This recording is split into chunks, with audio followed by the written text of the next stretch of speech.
Bismillahirrahmanirrahim. Assalamualaikum warahmatullahi wabarakatuh. Buat semua anak-anak didik Ustazah tahun 2. Hari ini kita nak belajar adab.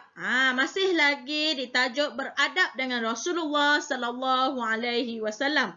Subtopiknya hari ini adalah Nabi Muhammad sebagai contoh tauladan. Okey. Sebelum mulakan kelas, marilah sama-sama kita membaca doa dan kemudian kita selawat bersama-sama. Boleh? Okey, jom. Bismillahirrahmanirrahim. Allahumma aftah alaina hikmataka wansyur alaina min qazaini rahmatika ya arhamar rahimin. Rabbi syrah li sadri wa yassir li amri wahlul 'uqdatam min lisani yafqahu qawli. Amin. Allahumma salli ala Sayyidina Muhammad. Allahumma salli ala Sayyidina Muhammad. Allahumma salli ala Sayyidina Muhammad. Kan kita belajar tentang adab bersama Rasulullah, adab dengan Rasulullah. Maka eloklah kalau kita berselawat. Okey, jom kita tengok Nabi sebagai contoh tauladan. Okey. Cara Nabi bersahabat. Okey. Kita nak tahu cara Nabi ni bersahabat. Okey, Nabi ni menjadi contoh tauladan kita. Dari segi sahabat pun, Nabi juga menjadi contoh tauladan. Okey, yang pertama, tidak membezakan para sahabat. Tak ada Nabi ni nak membezakan. Awak hitam, awak putih, awak kaya, awak miskin. Tak ada. Semuanya Nabi layan sama rata. Kenal perwatakan para sahabat. Okey, Abu Bakar orangnya macam mana? Saidina Ali orangnya macam mana? Saidina Umar orangnya tegas. Saidina Osman orangnya pemalu. Dan semua sahabat-sahabat Nabi ni, Nabi kenal perwatakan mereka. Jadi Nabi layan mengikut perwatakan ni lah. Nabi tak adalah layan sama je kan. Nabi layan mengikut perwatakan para sahabat ni. Okey. Peka dengan keadaan para sahabat. Ada satu hari tu para sahabat tak datang ke masjid. Nabi pun tanya kenapa dia tak datang. Dia sakit ke? Jom kita pergi ziarah. Begitulah pekanya Nabi dengan keadaan para sahabat dia. Dia tahu semua. Nabi ni nampak semua, tengok, perhati betul-betul dengan para sahabat ni. Sampaikan yang sakit, yang demam ke, semua Nabi tak tahu. Bila tak datang ke masjid, Nabi pun tanya kenapa. Jadi bermakna kat situ Nabi ni peka tentang keadaan para sahabatnya. Okey, sentiasa mendahului para sahabat. Okey, pernah ada satu peristiwa tu, masa tu tidak ada air. Nabi ni dapatlah segelas susu daripada air susu kambing ni. Nabi dapat. Jadi Nabi pun berilah kepada sahabat dia dahulu. Jadi sahabat ni kata, hai, kalau semua ada harga masa tu. Jadi segelas sahaja ada. Hai, kalau minum ni habis ni. Tak sempat pula ke Nabi ni kan. Jadi Nabi kata minum dulu. Jadi para sahabat ni minum. Tak habis-habis. Satu gelas ni tak habis-habis. Sampailah Nabi pula yang terakhir minum. Masih lagi ada di situ adanya mukjizat Nabi Muhammad. Maknanya Nabi ni tidak kisah, tidak endah. Walaupun bekas minuman tu daripada para sahabatnya. Tak ada Nabi ni nak rasa malu ke apa. Tak ada. Okey, lagi. Menyelesaikan masalah para sahabat. Biasalah kita ni manusia kan. Semuanya ada masalah. Tapi Nabi inilah menjadi pusat rujukan kepada para sahabat-sahabat Nabi. Okey. Jadi hebatnya Nabi dalam bersahabat ni menyebabkan para sahabat ni kalau boleh 24 jam nak duduk dengan Nabi.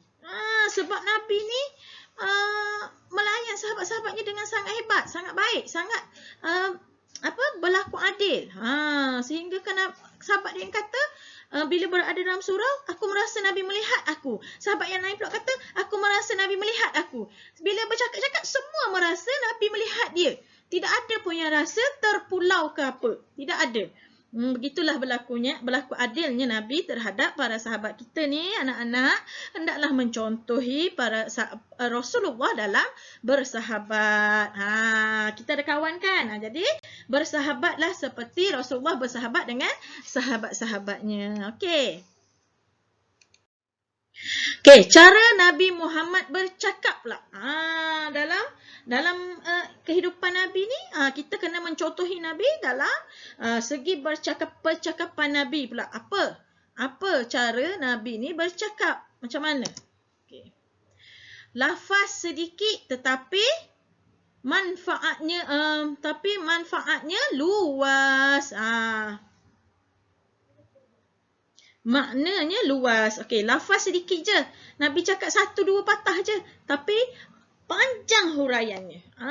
Nabi cakap tu, Nabi tidak banyak berkata-kata. Nabi cuma berkata hal penting saja. Tapi lafaznya sedikit tetapi maknanya tu luas. Luas sangat. Jadi orang ni tafsir gitu, orang ni tafsir gini, mengikut kefahaman sahabat-sahabat Nabi masa tu.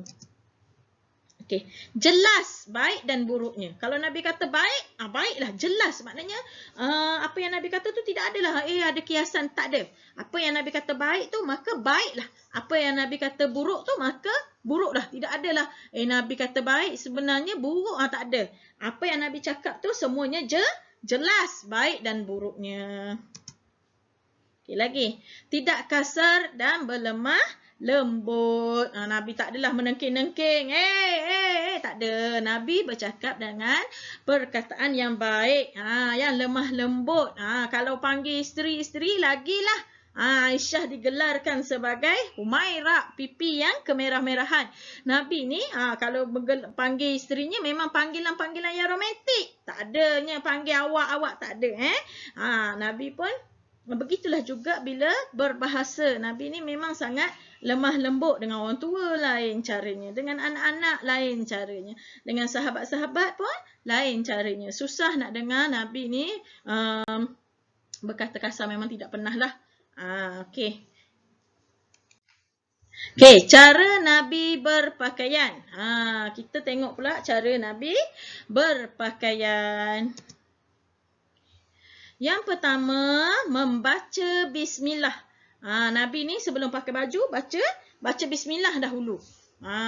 Tak adalah pakai-pakai je macam kita ni kan. Pakai aja. Yang kedua pula, membaca doa. Ada doa memakai pakaian. Okey. Yang ketiga, memakai pakaian sebelah kanan dahulu. Maknanya masuk lengan kanan dahulu, barulah lengan kiri. Okey. Membuka pakaian pula sebelah kiri dahulu. Kalau buka pakaian pula, buka pula belah kiri dulu, barulah belah kanan.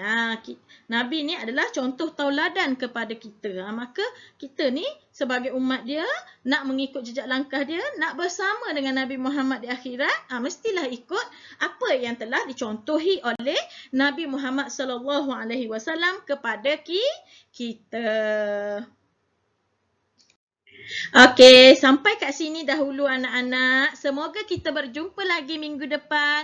Assalamualaikum warahmatullahi wabarakatuh. Sekian, terima kasih.